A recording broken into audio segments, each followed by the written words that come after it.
Donald Trump के सामने 5 बहुत बड़े फ्रंट एक्टिव हैं। इन पांचों फ्रंट पर डोनाल्ड ट्रंप को ऐसे फैसले लेने हैं जिससे अमेरिका फर्स्ट वाली उनकी नीति कामयाब हो। लेकिन इन पांचों फ्रंट पर कुछ ऐसे मोर्चे हैं जिनकी चिंगारी पूरे अमेरिका को जला सकती है।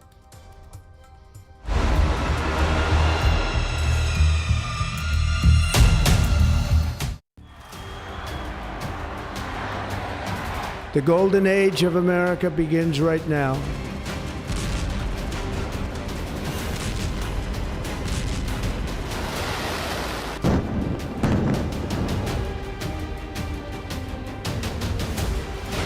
डोनाल्ड ट्रंप की शपथ क्या खून से लथपथ यूक्रेन में युद्ध रोक पाएगी? डोनाल्ड ट्रंप की शपथ क्या विश्व युद्ध वाले अग्निपथ पर फायर ब्रिगेड का काम करेगी या फिर बैटल टैंक बन जाएगी? ट्रंप की शपथ बता रही है कि सत्ता का सूर्य रथ लेकर निकले डोनाल्ड ट्रंप के सामने इस वक्त वर्ल्ड वॉर को लेकर 5 चैलेंज खड़े हुए हैं। The golden age of America begins right now. From this day forward, our country will flourish and be respected again all over the world. I will very simply put America first. Donald Trump के सामने Ukraine का war zone है, क्या वो यहां युद्ध खत्म कर पाएंगे? डोनाल्ड ट्रंप के सामने ईरान और इजराइल की टक्कर है, क्या यहां ट्रंप डील मेकर बन पाएंगे? डोनाल्ड ट्रंप के सामने लाल सागर में हूती का कर्फ्यू है, क्या यहां ट्रंप का गुस्सा काम आएगा या खेल बिगाड़ेगा? डोनाल्ड ट्रंप के सामने किम जोंग उन है, क्या वो जापान और दक्षिण कोरिया को उत्तर कोरिया की मिसाइल से बचा पाएंगे? ट्रंप के सामने शी जिनपिंग का विजय रथ है, क्या चीन को काबू कर पाएंगे Donald Trump? NATO has to pay more money. NATO has to pay 5%. We're in the Ukraine war by $200 billion more than NATO. It's ridiculous because it affects them a lot more. We have an ocean in between. शपथ से एक दिन पहले Donald Trump ने बड़ी कसम खाई है। आर्लिंगटन नेशनल सिमेट्री यानी वो जगह जिसे tomb of the unknown soldier कहा जाता है, वहां शहीद सैनिकों को श्रद्धांजलि देने पहुंचे डोनाल्ड ट्रंप जब सीढ़ियों से उतर रहे थे तो उनके जहन में यूक्रेन, गाजा, ईरान, यमन, उत्तर कोरिया और चीन चल रहा था। ये वो जगह है जहां पर अफगानिस्तान और इराक में मारे गए अमेरिकी सैनिक दफन हैं और यहां डोनाल्ड ट्रंप का आना बड़ा मैसेज है। ऐसा इसलिए क्योंकि 2025 बहुत बड़े युद्ध का साल कहा जा रहा है, क्योंकि हालात ऐसे तैयार हो चुके हैं जिसमें अगर यूक्रेन और गाजा की जंग का हल निकल भी गया तो दुनिया में ऐसे वॉर जोन तैयार हो चुके हैं जिससे निपटना अमेरिका के लिए आसान नहीं होगा।